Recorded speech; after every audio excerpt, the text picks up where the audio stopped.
Subscribe कीजिए कुंडलनी जागरण को और प्रेस कीजिए बेल आइकन को, जिससे कि आपको मिल सके हमारी लेटेस्ट वीडियो सबसे पहले। अब वहाँ सब लोग देख के हैरान किए कैसे दूल्हा मियाँ चले आ रहे नंदी पर बैठ करके, दोनों पैर दोनों तरफ करके, और इनको कोई स्वच्छंद नहीं, इनको क्या परवाह, निष्ठुर है। और कुछ आपस में बातें हुई होंगी, वहां पर लोगों ने सोचा होगी कि ये कैसा दूल्हा चला आ रहा है। तो पार्वती जी को अच्छा नहीं लगा, क्योंकि वो जानती थी कि मेरा पति जो है वो आत्मा स्वरूप है, और इसलिए उनमें निस्संग। इसमें हमारे दो अंग दिखाई देते हैं। एक तो हमारा अंग कि जो हम आज विष्णु स्वरूप है, जो बाह्य में, और अंदर का अंग जो है वो हमारे शिव है। और उस शिव के जैसे हमें निष्पृह, स्वच्छंद और निरासक्त होना चाहिए। किसी चीज की आसक्ति हमारे अंदर नहीं आ सकती, गर्म आत्मा स्वरूप। फिर बाह्य में आप श्री कृष्ण हो जाए या आप और कोई हो जाए, लेकिन अंदर का जो शिव है वो अपनी जगह स्थित रहेगा। बाह्य का अंग जो है वो महत्वपूर्ण अब नहीं रहा, जबकि आप आत्मा स्वरूप हो गए।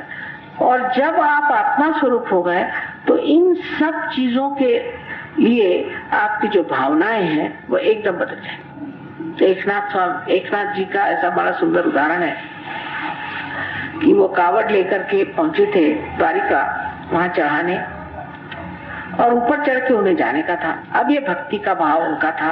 सब लोग गए कावड़ में पानी भर के, लेकिन उस वक्त वहां पर उन्होंने देखा कि एक गधा प्यास से मरा जा रहा था।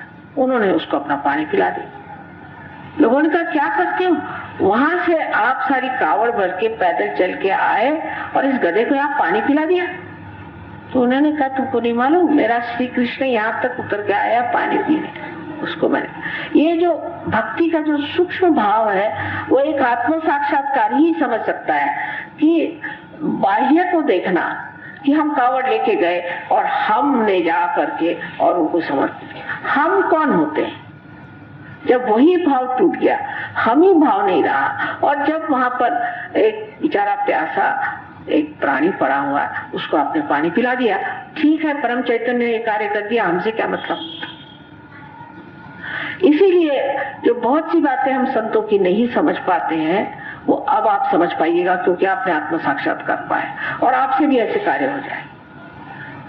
और जो ना समझे हमारे अंदर रही संतों के कारण, क्योंकि उनका जीवन विक्षिप्त हमें लगता था, क्योंकि हम स्वयं विक्षिप्त है। अगर पागल खाने में जाइए तो अच्छा भला आदमी भी पागल लगने लग जाता है। उसी तरह से इस पागल दुनिया में वो आए और समझाने की कोशिश की, किसी ने समझा नहीं उन्हें, और उनको बहुत तकलीफ दी और परेशान कर दी, क्योंकि वो आत्मा स्वरूप थे, वो शिव में स्थित थे, वो शिव स्वरूप थे। शिव स्वरूप आदमी बाह्य में कैसा भी रहे, उसकी शिव स्थिति जो है उसकी बाह्य में भी प्रकाशित रहती, दिखाते रहती। सबसे बड़ी चीज है औदार्य। औदार्य चीज जो है ये शिव की शक्ति। इससे वो आपके इतना उदार हृदय वो है कि उन्होंने राक्षसों को तक वरदान। क्यों? क्योंकि दे देता हूं मैं वरदान। अब मेरे पास भी आते हैं कुछ लोग, मां हमें वरदान, मैं जानती हूँ ये लोग बड़े खराब हैं, चलो तुमको वरदान चाहिए, परम चैतन्य देख लेगा इनको, मुझे क्या करने का। राक्षसों को भी वरदान दे, चलो तुमको चाहिए ले, पार्वती चाहिए पार्वती ले जाओ, क्या चाहिए ले जाओ, मुझे एक औदार्य। इतना जिसको कहना चाहिए कि एकदम अंधा औदार्य आप कह सकते। ये अंधा नहीं है, क्योंकि पूर्ण विश्वास है परम चैतन्य वहां बैठा हुआ, मेरी शक्ति है, वो सारे कार्य को कर रही, मैं तो यूं ही कहने के लिए ले जाओ। यहाँ से ले जाते रास्ते में ही विष्णु जी ने उसका हाल खराब कर दिया। जो सब चीज को जानते हैं उनके लिए प्रश्न नहीं रहता इसका क्या होगा क्या नहीं होगा, वो सब जानते हैं। उसी प्रकार जो शिव में स्थित है वो अपने में बड़ा समाधानी होता है, और वो सब कुछ जानता है, सब कुछ समझता है। वो कहेगा नहीं, लेकिन वो सब जानता है। और सबसे बड़ी शिव की शक्ति है प्रेम। प्रेम की शक्ति, निर्वाज्य प्रेम। निर्वाज, जिसमें कि कोई ब्याज नहीं देना, ब्याज तक नहीं देना, निर्वाज बहता। उनकी करुणा की शक्ति इतनी जबरदस्त है कि उस करुणा को देख करके आप भी अचंभे में पड़ देंगे। मुझे बहुत लोग कहते हैं कि माँ इस आदमी को तुमने क्यों मदद करी, ये तो बड़ा खराब आदमी, इसने ये किया वो किया। भाई अब क्या करें, वो आया तो हो गया, ठीक हो गया, चलो जान दो, क्या करना हो गया, कर दिया, उसमें क्या करना। अब वो करुणा ही है, उसे क्या किया जाए, कोई रोक सकता है? जब सारा शरीर ही करुणा से भर जाएगा तो कोई भी मनुष्य पास में आएगा तो वो करुणा के कार्य करेगा ही, ये शरीर छोड़ेगा ही नहीं, उसे क्या करे। इसी तरह एक आत्म साक्षात्कारी मनुष्य का करुणा का भाव बढ़ता है और उसकी जो नशा चढ़ती है वो ऐसी नशा है कि अकेले मजा नहीं आता। आप आत्म साक्षात्कारी हो गए तो चुप नहीं बैठे वाले, आप असली करोगे, कहेंगे चलो मैं हो गया, 10 आदमी और इसको पिए तो मजा आए, देखेंगे चलो भाई इसको भी करो, उसको भी करो, दौड़ेगा इधर से उधर, दौड़ेगा, इसको दौड़ेगा, उसको दौड़ेगा, जाएगा, सबसे कहेगा देखो आत्म साक्षात्कार कितनी महत्वपूर्ण है। उसमें उसे तकलीफें होंगी, लोग उसको सताएंगे, बुरा कहेंगे, उसमें कोई असर नहीं आने वाला, क्योंकि वो परम चैतन्य का एक, जैसे मैंने कहा कलाकार के हाथ में कुंजली है, वैसे कुंजली, उसको इसकी परवाह नहीं, ये तो कलाकार जाने, मुझे क्या, मैं तो बीच में बैठा हुआ सिर्फ देख रहा हूं कि कोई चित्र बन रहा है। इसी प्रकार उसकी प्रवृत्ति ही इतनी अनासक्त होती है कि वो अत्यंत शक्तिशाली हो जाता है। उसका भय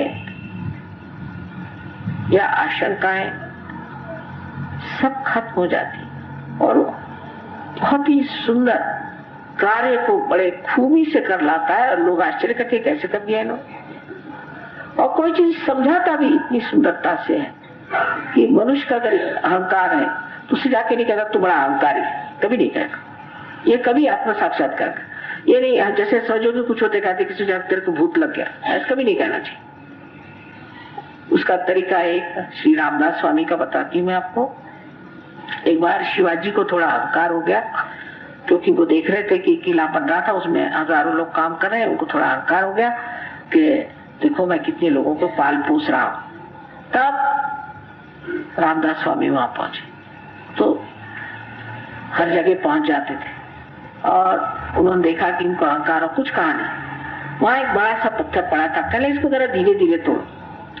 पत्थर तोड़ते तोड़ते एक छोटे से नारियल के जैसे पत्थर पे आप पहुंचे तो उस पत्थर को हाथ में लिया और एक हाथ से खटाक से मारा तो देखा क्या, उसके अंदर पानी और पानी के अंदर मेंढक बैठा हो।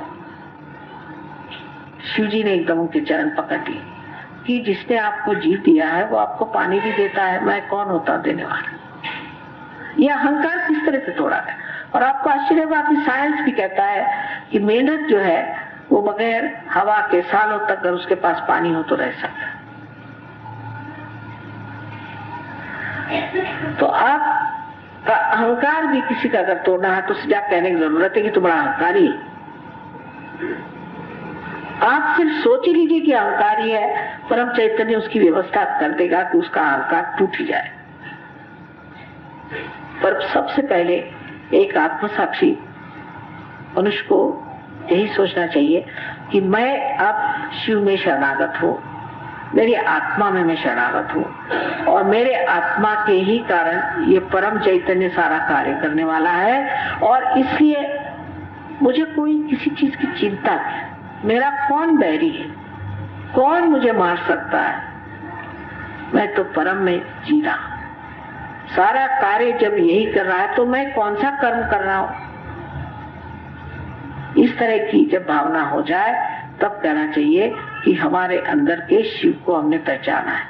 हम बाह्य के अपने शरीर वगैरह सबको खूब समझते हैं, प्रतिष्ठा समझते हैं, पर इस शिव को पहचानना चाहिए जो हमारे अंदर है, जो हमारे अंतरतम में है, जो हमारी सारी ही शक्ति का आधार, जिसे कि हम सच्चिदानंद कहते हैं, उस शिव को ही हमें मानना चाहिए। आप सबको अनंत आशीर्वाद।